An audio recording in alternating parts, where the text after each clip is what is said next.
Namaste and greetings from the World Health Organization. My name is Chandra-Mouli and I lead WHO's work on adolescent sexual and reproductive health and rights. In this brief presentation, I'll give you a quick overview of our approach to harmful traditional practices, prevention and response as and when it occurs. This slide contains three definitions. The terms traditional cultural practices, female genital mutilation, and child marriage are defined on this slide. I'm not going to read the text out. I will leave that to you, but please take a couple of minutes to do so.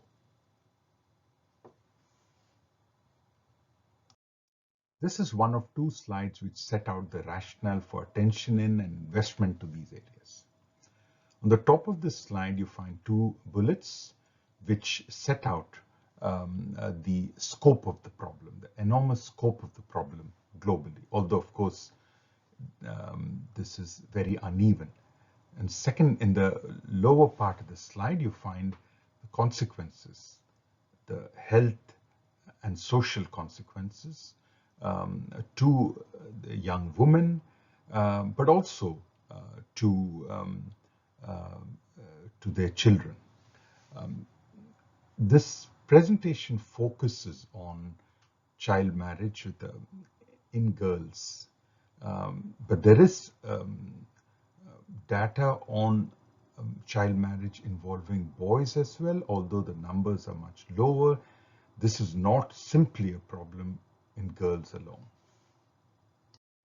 This is the second of two slides which set out the rationale for attention to and investment in this area. It makes 2 points. Firstly, studies and projects have shown that interventions to prevent harmful traditional practices are effective. And secondly, the translation of these findings of the evidence of effective interventions into large-scale programs through laws and policies, through the application of strategies needs attention as described on this slide. Work is being done, but much more needs to be done, and it needs to be done much better than it currently is.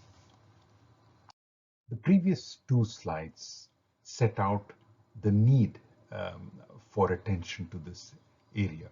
This slide sets out the human rights rationale, talks about what human rights standards call for, and it sets out in the second bullet what states must do to prevent these harmful traditional practices, and more importantly, the factors that contribute to them at the community and societal levels, social determinants of health, as we say.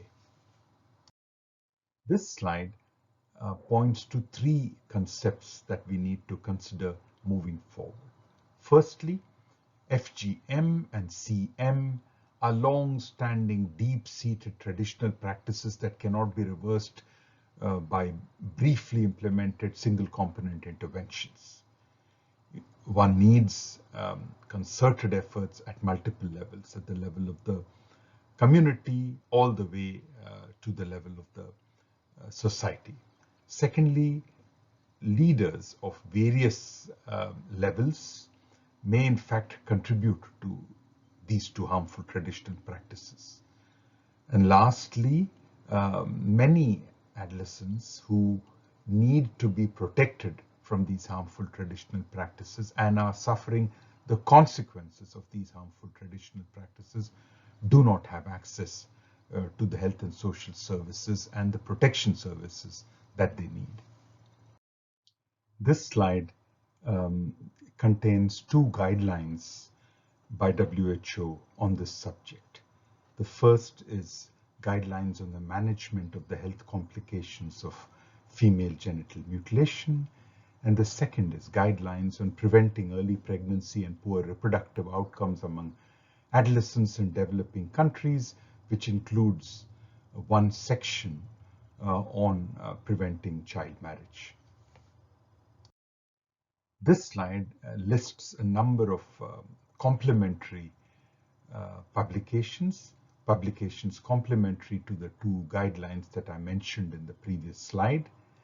Several of these are by WHO, but others are by other UN agencies. So what we put together is a small selection of documents from the huge body of work that is available in the public arena on this subject, which might be of interest to participants. This slide sets out some projections on the effects of the COVID-19 pandemic on female genital mutilation and child marriage. Studies are just emerging on actual effects, but these are projections, and they are made on the basis of available information and modeling. So the key messages are boxed in this slide: an estimated increase, a projected increase of 2 million FGM cases and 13 million child marriages. In the previous slide, I shared with you projections on the negative effects of COVID-19 on FGM and on CM. This slide contains two documents, one by the UNICEF UNFPA Global Program to End Child Marriage, which speaks to how it is adapting to COVID-19, to what it is doing to continue its work in the context of all the disruptions and restrictions.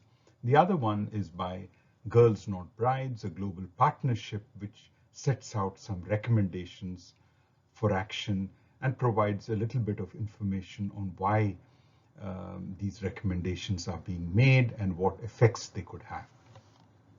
In the previous slide, I shared with you two publications on actions being taken and recommendations to respond to child marriage in the context of COVID-19. This is another publication about addressing child marriage in humanitarian settings. Clearly, COVID-19 has created a humanitarian crisis in some places, but here this document addresses what could be done in the context of war, civil unrest, or a climate crisis. This is the last slide in the global segment of this presentation, and you see a conversation in a rural community of South Asia. And this kind of community dialogue is extremely important as people come to terms with the changing times and reconsidering long-standing practices that have been in place. Really, more power to these kinds of people, the change agents from within communities who are crucial to make a lasting difference. Greetings, everyone, and hello again. It's my pleasure to be presenting this part of the module on harmful traditional practices and from the perspective of the Eastern Mediterranean region. This is a topic that I'm very passionate about, and you will find that it is very relevant to the context of the Eastern Mediterranean. So I want to first start off this presentation by making the case for why child marriage, which is one of the two harmful practices that we will be discussing today, is an issue in the region. So we know that in the region, the Middle East and North Africa region, 35 million women aged 20 to 24 were married below the age of 18. We also know that legal protections are particularly weak in the region. And 3 in 4 girls between 10 and 17 years of age do not have legal protections against child marriage as compared to South Asia, where the percentage is 47.7%. So this slide basically gives a sense of how child marriage estimates vary across countries in the region. And you'll see that there's a lot of variation. There's high heterogeneity, with countries like Yemen, Sudan, and Somalia having very high rates of child marriage, 30+%, and then countries like Gulf countries and countries like Tunisia having very low rates of child marriage. When we think about how child marriage rates have shifted over time, we see that for the most part, we've witnessed secular declines globally in the rates of child marriage. However, when we look Specifically at countries in the region, we see some variation, with some countries, in fact, witnessing a secular decline in prevalence of child marriage, like Pakistan, for example, and like Afghanistan, whereas some other countries have experienced stagnation, so not much change has occurred in child marriage rates, and other countries have experienced a reversal in child marriage rates or increases in child marriage rates over time. So what drives this practice in the Eastern Mediterranean region? And I have to say, the drivers of child marriage are many. So the list that you see on the screen is by no means exhaustive. There are many drivers. They're very multifaceted, complex, and they differ based on where you look in the region, where you look at child marriage in the region. But I would have to say that across settings, we know that that child marriage is rooted in gender inequality, and that's evidenced by the fact that child marriage disproportionately impacts girls and not boys. We don't see that many male child brides. It's mostly girl child brides. So at the heart of it is gender inequality, and that also translates into limited access to education to girls, limited economic opportunities for girls, limited access to health services. So together, these factors, the confluence of these factors exacerbates or increases the risk for child marriage among girls. The second driver is the lack of legal protections against child marriage. And we know that most countries in the region have, in fact, agreed to international conventions like CRC and CEDAW that set out a minimum age of marriage, and that's usually age 18. However, we also know that in the region, a lot of countries have exceptions to the minimum age of marriage that allows child marriage to occur in certain circumstances or based on the discretion of a judge, for example. Another key driver in the region is family honor, and a lot of this is around how families might think of child marriage as a way to protect girls from promiscuity or to protect their virginity and to protect them from engaging in extramarital sex. So child marriage is basically used as a way to control girls' sexuality. Other reasons obviously are economic in nature, so a lot of families resort to child marriage as a coping mechanism to financial insecurity. They also view it as a way to shift the burden onto another family or onto a man, or to secure inheritance, for example. And obviously in some places there are very strong local cultural and social traditions around child marriage and the need to marry girls off at an early age, with also some people citing religious teachings as a reason to marry girls off as children or at an early age. But it's important to note that there's actually a lot of disagreement about what the religious stance on child marriage is, with a lot of people saying that that's not something that religion allows or permits. And obviously, there's a set of challenges that are specific to the region. And I'm not going to go through all the challenges on this slide, but I just want to emphasize a few, like the fact that there's no legal protection against child marriage in many countries, or the fact that we know very little on drivers of child marriage in specific places, or we know very little about the prevalence of child marriage subnationally in many countries. There's also very weak reporting systems, very weak birth registration systems in a lot of countries in the region. And obviously, because the region is mired in humanitarian crisis, and because displacement is very frequent in the region, the vulnerability to child marriage might increase. And so a lot of families might resort to child marriage, even if they were not practicing child marriage prior to displacement. They might resort to child marriage as a coping mechanism to deal with economic insecurity brought about by humanitarian crisis. So building off of the point on the last slide on humanitarian settings and the risk of child marriage in humanitarian settings, the truth is we know very little about the impact of humanitarian settings on child marriage. And there is concern that the existence of conflict and displacement commonly in the region might actually drive increases in the rates of child marriage, but there's very little empirical evidence supporting this concern. There was a systematic review that was published in 2015, I think a few years ago, that looked specifically at the impact of conflict on adolescent transitions like child marriage, childbearing. The sections that focused on the part that focused on impact of conflict on first marriage found very mixed evidence. In some places, the evidence points to the fact that conflict may lead to postponement of marriage among adolescents, and that is basically because, you know, there aren't enough males because everyone's fighting in the war, or there's, skewed sex ratios because of males dying in the war, or because families can't afford marriage because of conflict. And then in other cases, actually, conflict causes an increase in child marriage because schools are disrupted, community structures fall apart, poverty increases. So child marriage is viewed as a way to deal with these realities. And we know that there's a lot of evidence coming from the limited evidence that we have is mostly coming from research with Syrian refugees, and that evidence shows us that there has been an increase in over time in child marriage practice among Syrian refugees in places like Jordan and Lebanon. In response to this evidence gap, UNFPA and UNICEF commissioned a series of studies on child marriage in humanitarian settings in the Arab States region, and I encourage you to read the report and the several manuscripts and peer-reviewed articles that came out of the study. And the study basically looked at the impact of humanitarian crisis on child marriage in several countries in the Arab states like Yemen, Egypt, Iraq, and Djibouti, and they found that the impact very much differed based on context. So in some places, like Yemen, displaced populations were more likely to practice child marriage when compared to non-displaced or host communities. And also when they compared child marriage rates among younger cohorts of girls compared to older women, with the expectation that rates among older women reflect pre-crisis child marriage rates, they found that the younger cohorts were increasingly practicing child marriage. And so together, collectively, this evidence points to an increase in child marriage due to the Yemen conflict. In other places, for example, like in Egypt, they found that displacement can actually act as a protective factor.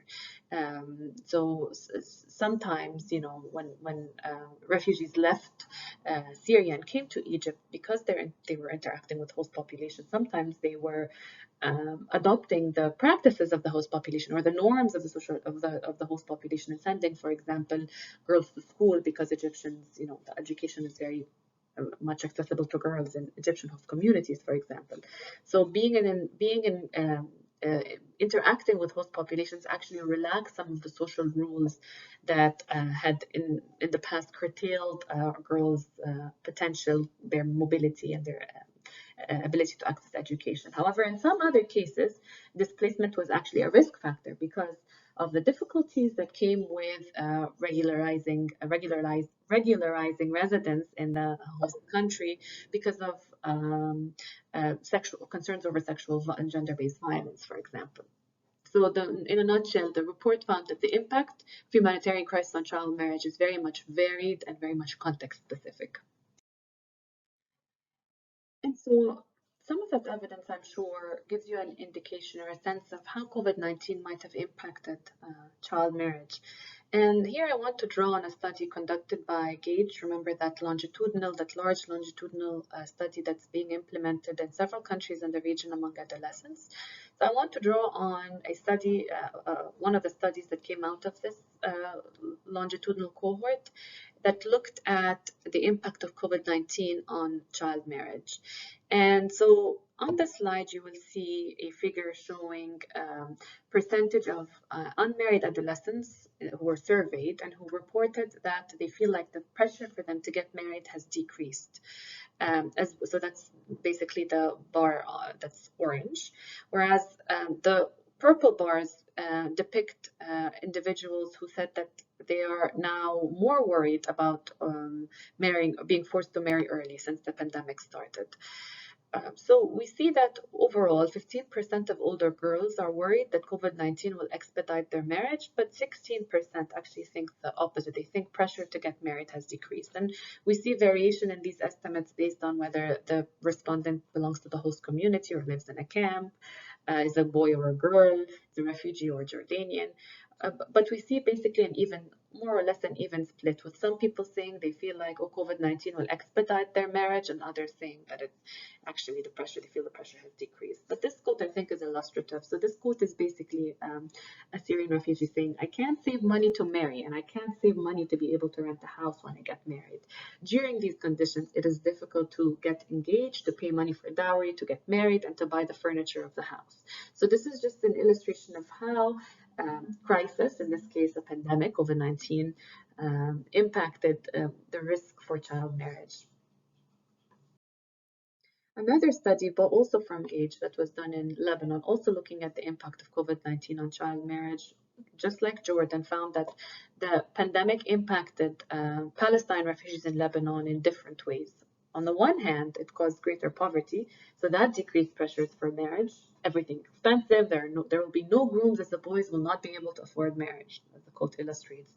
However, on the other hand, many families are resorting to marrying girls off to wealthy men living in other countries so that they can escape Lebanon and so that they can escape the impact of the pandemic on and the economic crisis.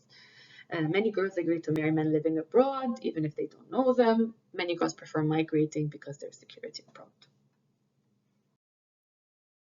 So now I want to talk about some initiatives that are being done in the region to end child marriage. And the first one is an initiative by the UNFPA UNICEF Global Program to End Child Marriage in Yemen.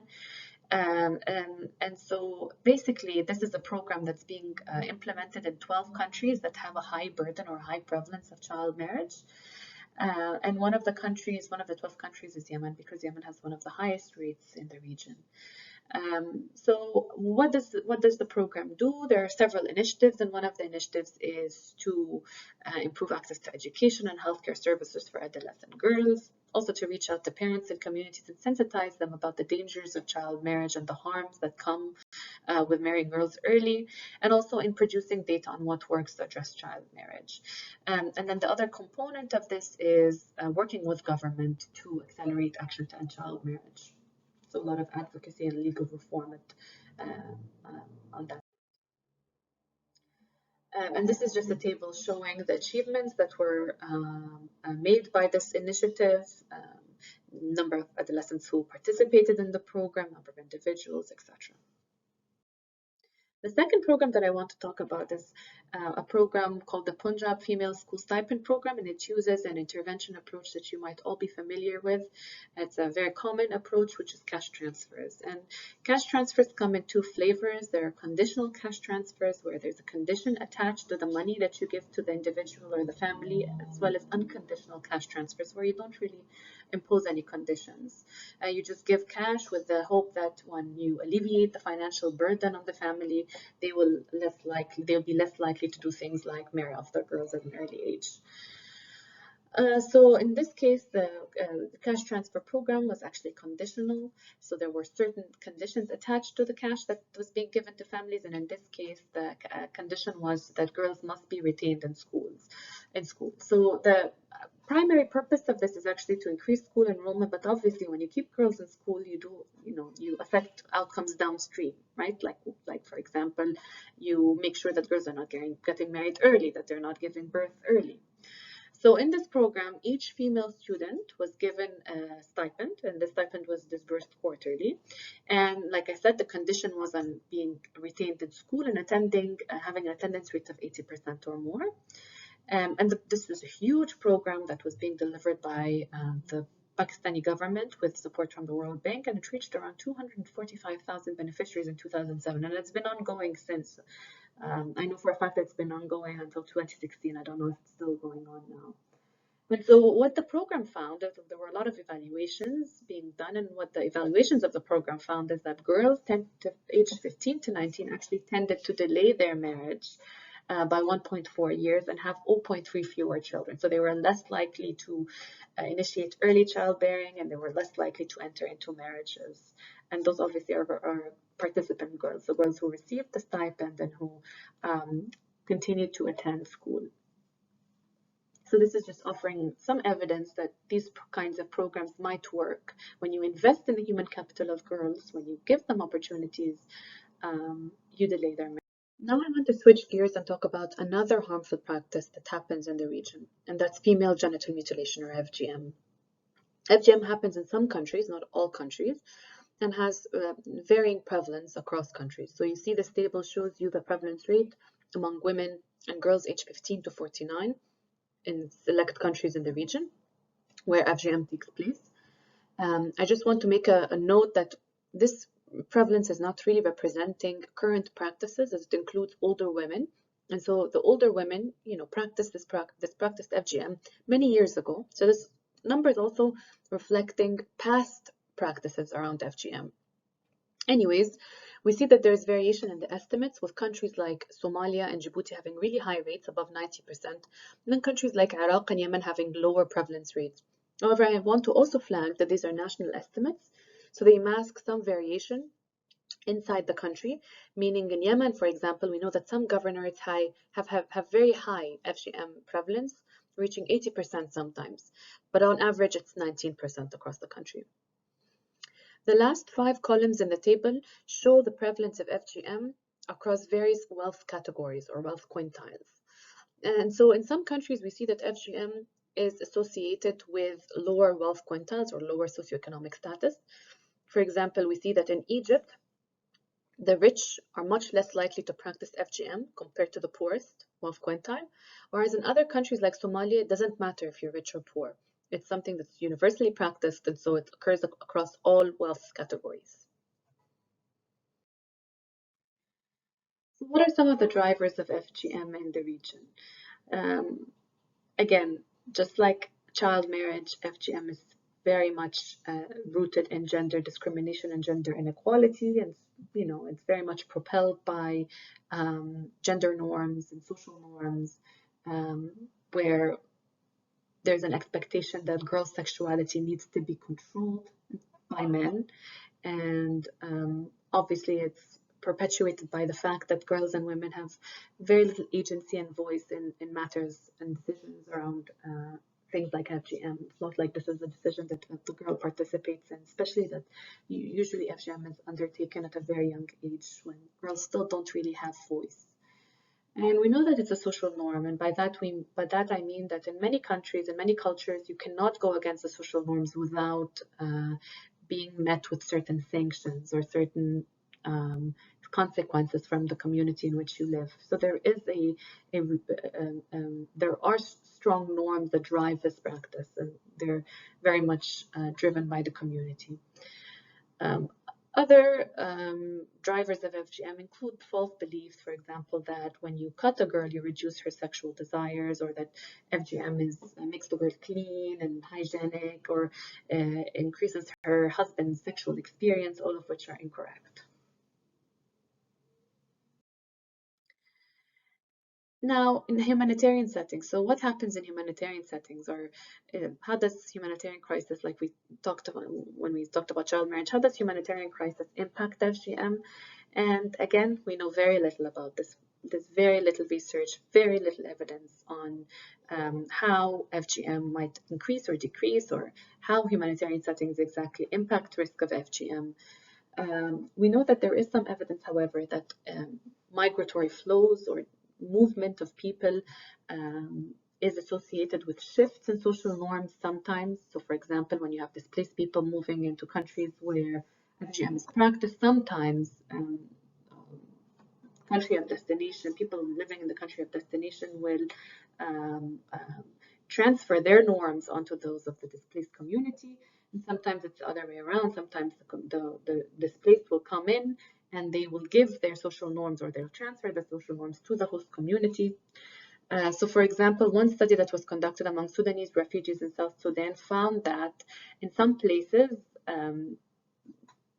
Sudanese refugees who used to practice FGM no longer felt like FGM is a prerequisite to marriage, because they moved to a new country where FGM is not common, and so the practice ceased to be a social norm. It was no longer something that they had to do. And in another study, there wasn't really a decline or an increase in FGM, but there was a shift from the type of FGM being done, from more radical forms like type 3 to less radical forms like Sunnah or type 1. The other thing I want to talk about is medicalization of FGM. So there is this this increasing trend in the region towards the medicalization of FGM in several countries. And this is in part believed to be the result of anti-FGM campaigns that took place over the last 30 years that emphasize the short-term health and mortality risks of the practice. And so in an effort to protect their daughters, many families started to resort to medical personnel to carry out the cutting themselves. So we see in places like Egypt and Sudan, medical personnel are very much involved in the practice, whereas in other countries like Djibouti, Iraq, and Yemen, traditional practitioners are more likely to be the ones conducting FGM, and sometimes family members as well, like grandmothers, for example, in Yemen, often do the procedure themselves. So there's actually recognition now that medicalization is one of the greatest threats, one of the greatest current threats to the elimination of FGM. The second half of the slide features results from a recent study that was conducted on medicalization in Egypt. And this study finds that health providers are actually under tremendous pressure from the community to perform FGM because of strong customs and traditions around the practice. And so sometimes they don't want to do it, but they feel like if they don't do it, their community will ostracize them or in some cases attack them. And so it's not entirely out of their own volition that they carry out the procedure.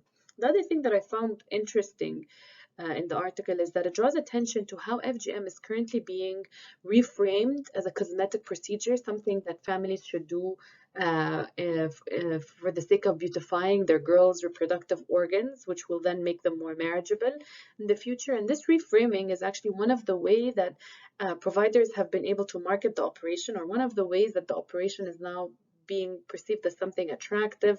So it's no longer about, cutting, it's more about beautification. That language actually matters. And it's also a way for providers to overcome the legal ramifications of FGM, because as you know, in a place like Egypt, there is a law against FGM. So are we on a track to eliminate FGM? Sadly, even if progress is accelerated, about 1 in 3 adolescent girls will still experience FGM in 2030. So there's a lot of work that needs to be done. We still have a lot of work to do to protect girls from this practice. One very impressive initiative that's being done in Sudan is the Salima Initiative, and now it's been adopted by the African Union. So this was a campaign that was launched in 2008 with the goal of promoting elimination of or abandonment of FGM. By working on the social norms, attitudes, and intentions that propel the practice. And so the main goal of this was to spread the social norm that modern Sudanese society no longer practices FGM. And so there was a campaign that was being done, and then there were public pledges. So these are pledges made by the community that they will abandon FGM and support Salima. There was the Salima Colors campaign where people were wearing the colors of the Salima campaign as a sign of support. There was a series of community dialogue sessions that were facilitated with obviously members of the community. And each component of the campaign was conducted in a public setting that included large gatherings, really to draw attention to the topic and increase public commitment. And the monitoring and evaluation that was done of the Salima project indicates that the project was very successful, and these are just some of the changes over time and some of the key outcomes that were being measured by the evaluation. So this is the end of the presentation. I hope I've given you a flavor of some of the issues, some of the pertinent issues that come up when we talk about FGM and child marriage. And I just want to echo the point made in an earlier slide that there's still a lot to be done to eliminate harmful practices from the region. So we really need to work collectively to make sure that girls and women are protected, that they have voice and agency, and that they're not deprived of the ability to make choices around bodily integrity. Thank you.